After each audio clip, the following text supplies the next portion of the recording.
Calvário de Libertação, quarta parte, capítulo 7. Rumos novos e imprevisíveis. Desde o começo, não houve qualquer afinidade entre Telêmaco e o genitor. Este último sentia entranhada repulsa pelo filhinho dependente e frágil. Não obstante ignorasse o impositivo reencarnatório que trouxera o antigo adversário ao palco das reencarnações, as reminiscências inconscientes identificavam o desafeto apesar da roupagem nova. Por seu turno, a criança era assustadiça, ansiosa, de compleição orgânica débil, incapaz de conseguir o sono tranquilo nas noites de refazimento. Amado e atendido pela mãezinha vigilante, sobreviveu, mais nutrido pela ternura e autodoação daquela que o vitalizava com as próprias energias, hauridas nos doçurosos e constantes períodos de oração lenificadora, do que pelas próprias forças. O tempo, antes que modificasse a situação, mais aumentava a área de recíproca antipatia entre o genitor e o filho, embora as instâncias da sofrida senhora rogando ao marido apoio e paciência para o pequenino. A animosidade entre membros do mesmo grupo familiar ou não procede das vidas anteriores, quando os espíritos se embrenharam nas lutas inglórias do ódio, do desespero e da vingança, não gerando a carne senão a carne. Os espíritos que habitam os corpos não procedem do mesmo clã donde se originam os pais. Isso explicando as cruéis desavenças familiares, as disputas encarniçadas dentro do lar, as exaurientes pelejas que se transformaram em lúridas batalhas de consumação e de morte. Filhos que odeiam pais e estes que detestam aqueles, irmãos que se antagonizam sem atual causa justa, como se justa fosse qualquer causa para que se esteja a brandir as armas das rixas e contendas. Paixões enlouquecedoras entre irmãos ou, reciprocamente, entre genitores e filhos, que se transformam em luxúria e incesto. Perseguições e suspeitas contumazes separando membros de uma mesma casa, descabidos atritos por coisas de somenos importância. Crimes hediondos e dilaceradores se iniciam na vida pretéritas, que a reencarnação abençoa com oportunidades formosas de reparação, de ouvido ao mal. A inimizade, mas que as fixações caprichosas do egoísmo destruidor teimam por crivar de mais ácidas reações, até que as expiações pungentes se encarreguem de mudar as situações teimosas dos pugnadores infelizes. Toda antipatia espera ajuda, e todo ódio necessita do algodão do ouvido, umedecido na água do perdão. Enquanto a resistência pacífica não assuma a diretriz das vidas, sobram as melhores naus em que se apoiem os que tentam a vitória sem a renúncia e a paz sem a doação do bem. O retorno de Dom Fernando era a concessão da mais alta magnitude do investimento divino, objetivando auxiliar os partícipes dos velhos males, concedendo-lhes auspiciosas ensanchas para a retificação dos desaires, ao mesmo tempo facultando a edificação da felicidade neles e à sua volta, com cujos resultados se enriqueceriam para tentames ditosos futuros. Roberto Domênico insistia em não compreender a autossignificação da oportunidade que desfrutava. Reconheçamos sem qualquer merecimento da sua parte. A esposa, excruciada nas dores, era um exemplo que o comovia, não, porém, ao ponto de fazê-lo mudar de atitudes. Suas palavras, repassadas de sabedoria, alcançavam-no para de imediato esmaecerem, perdendo a tônica, o alento. Ela instava para que voltasse ao médico, e ele recalcitrava, afirmando estar perfeitamente bem. Não discutia acrimoniosamente, é verdade, refugiando-se na depressão ou evadindo-se do lar sem maiores explicações em busca de amigos do mesmo naipe. Refugando a psicosfera alentadora e a convivência das pessoas que se edificavam no exercício de uma temática salutar na casa espírita, volveu ao conúbio de entidades viciosas, experimentando a constrição mental deletéria de Etienne, que lhe assenhoreava a sede psíquica em largo prazo. Cecília e Dona Lídia insistiam na sua recuperação sem resultados mais expressivos. A esposa acolhia-o no carinho da prece e da doutrinação indireta, tentando alcançar os seres que o acompanhavam. Todavia, a mente bloqueada pela indolência e dirigida pelas paixões inferiores revidava negativamente, comprazendo-se na situação em que se demorava. Todo processo de saúde tem no paciente o seu melhor colaborador. No que tange aos problemas morais e espirituais, não havendo violência por parte do bem, a cooperação do enfermo é de vital importância. Se este se resolve pela luta da libertação, canalizam-se em sua meta os recursos mais valiosos, a fim de que logre os resultados anelados. Se se nega a fazê-lo, embora toda a ajuda que lhe é dispensada, afasta-se da área de defesas e, quando tomba, falo por preferência nas fundas brechas da aflição, até que os imperativos do progresso, do qual ninguém foge, mudem-lhe os rumos a percorrer. O calceta, por mais rebelde, não fica à margem da superior ajuda dos céus. As faculdades mediúnicas de Dona Maria Leonor eram-lhe os lenitivos para os embates redentores. Pelo exercício da mediunidade correta, e o esposo não lhe opunha qualquer obstáculo, granjeava mais credenciais na caridade espontânea e na iluminação de consciências. Roberto Domênico poderia ser considerado como o sedento que à borda da fonte de água cristalina recusa-se sorvê-la, deixando-se arder na desesperação. As crianças já auxiliavam no lar de maneira mais eficaz, e os dois mais velhos, Almiro e Agenor, exigiam que a mãe deixasse a costura remunerada, assumindo o compromisso de satisfazer as responsabilidades disso decorrentes. Telêmaco completara 5 anos e a situação prosseguia.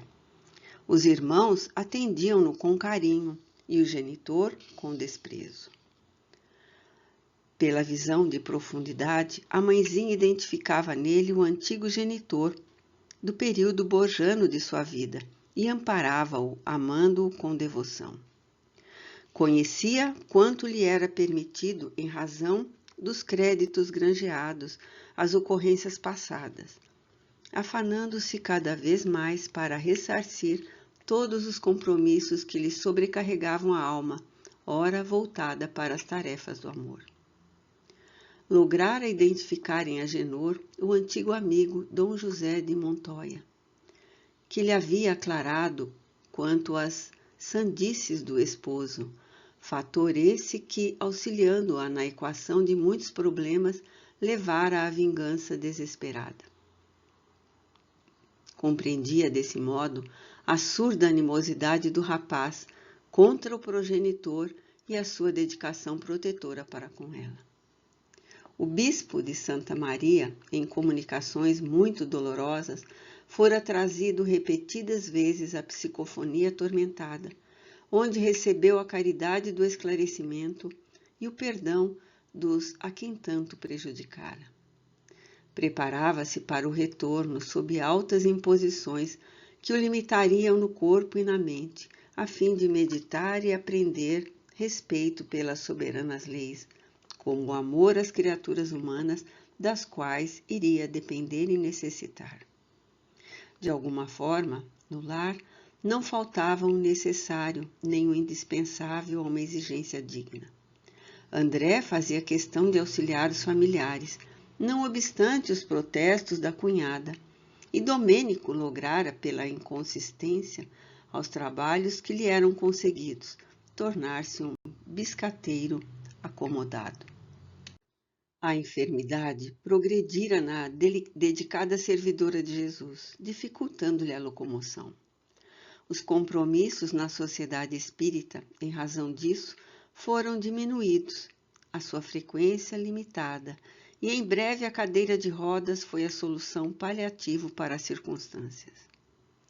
Ela não reclamava, antes agradecia a Deus a situação, encontrando a forma de auxiliar os filhos do Calvário, que também o era, através da palavra de segurança, do esclarecimento correto. O irmão Jacó fez-se-lhe o anjo guardião encarnado, participando da sua luta estoica e estando sempre presente no seu calvário de libertação. Nesse ínterim, o esposo resolveu-se por tentar ajustar-se no lugarejo de população menos densa, onde, dizia desconhecido, sem as marcas dos fracassos atuais, poderia recompor a vida. Iniciou viajando, adentrando-se pelo interior do estado, situando-se em lugar aprazível de temperatura mais amena, onde esperava propiciar à esposa alguma melhora. À sua maneira atordoada e infeliz, ele a amava. Os amigos espirituais da dedicada médium deixaram-na decidir em comum acordo com os filhos. Seria mais uma tentativa, esposa aos dois jovens, de auxiliar o marido e pai na aquisição da paz. Não se descartava do dever de o amparar, embora não estivesse certa dos resultados positivos. Cecília confidenciara-lhe que a taça de amarguras não estava esvaziada. Fazia-se indispensável ainda sorvê-la toda com amor e paciência. Os confrades e amigos, respeitando-lhe o livre-arbítrio, não tentaram dissuadi-la. O irmão Jacó, emocionado, compreendendo a grandeza da abnegação da mulher, cônscia das suas responsabilidades, anuiu ao seu propósito. Ela escreveu aos familiares na capital, notificando as novas providências que tomava, na expectativa de resultados mais eficazes para a plena recuperação do esposo. Algum tempo depois, a família se transferia para a cidadezinha de E, mais ao norte do estado. O local, na parte superior do Planalto, era dotado de doce bucolismo e as suas gentes simples, o pequeno comércio em florescimento, pareciam ser o ideal para o recomeço. Graças às aptidões que davam mostras, os rapazes lograram colocação, enquanto o pai se ajustava às possibilidades do trabalho rude que o aguardava. Com o precipitar do processo evolutivo, a nossa enferma tinha cada vez mais agravado o estado de saúde. Quando já se fazia difícil o esforço para acomodação na cadeira de rodas, tarefa que os filhos com entranhada dedicação haviam assumido, ela começou a preparar-se emocionalmente para a paralisia no leito.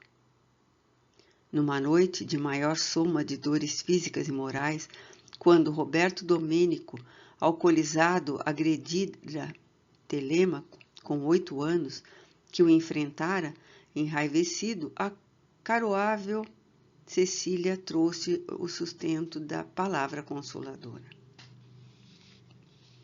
Aqueles que assumem compromissos de libertação marcham sempre no calvário acima, buscando o acume.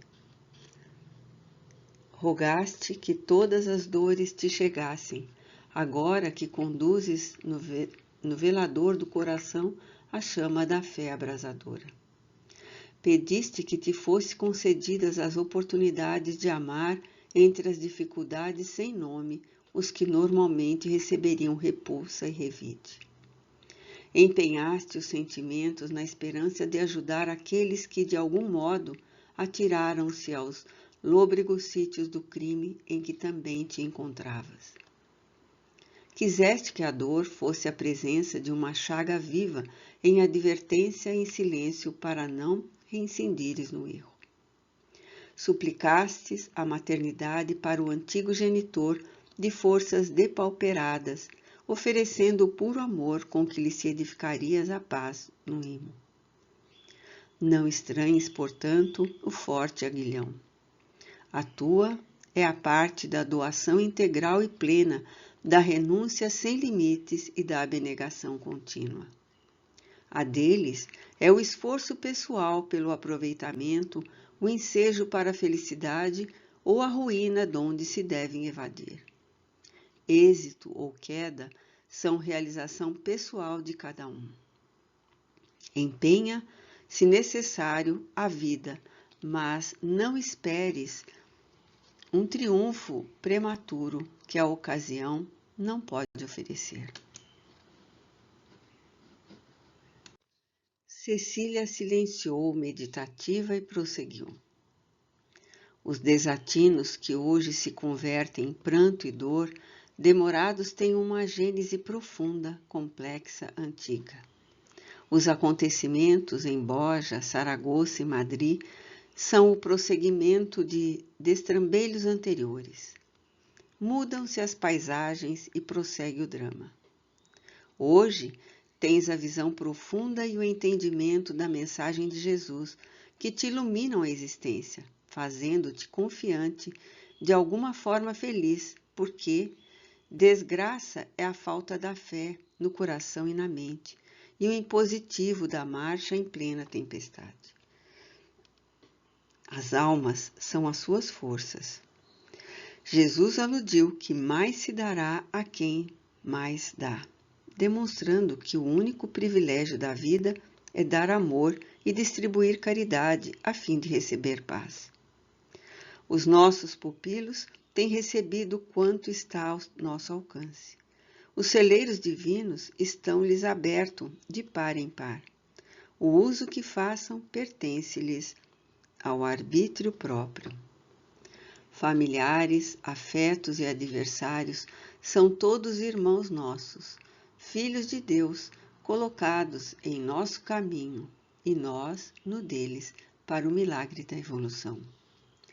Os aparentes insucessos que a precipitação possa considerar como fracassos são terapêuticas que os beneficiarão mais tarde.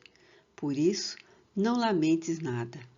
Ao infinito de Deus, tudo está certo, e assim deve ser, ao menos na atual conjuntura.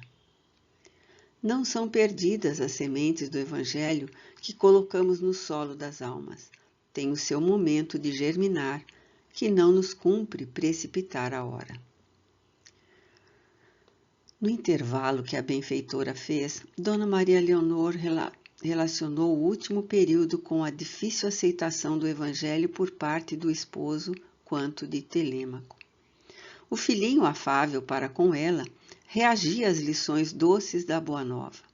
Recusava-se a orar e não assimilava os ensinamentos pertinentes à humildade, ao perdão.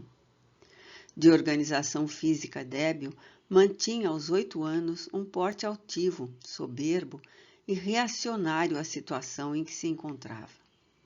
Reagia à pobreza até à cólera e, periodicamente, assomavam-lhe rudes alucinações ou crises semelhantes à epilepsia, quando contrariado nos caprichos de pequena monta.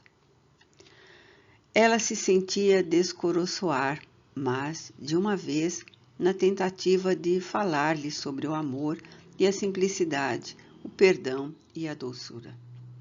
O seu olhar se fazia frio e penetrante, indiferente e longínquo, fazendo-a recear pelo seu futuro.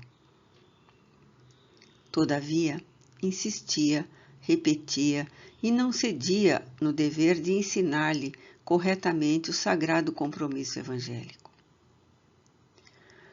O mundo tem ouvido oradores inflamados, continuou Cecília, profligando o erro e o crime.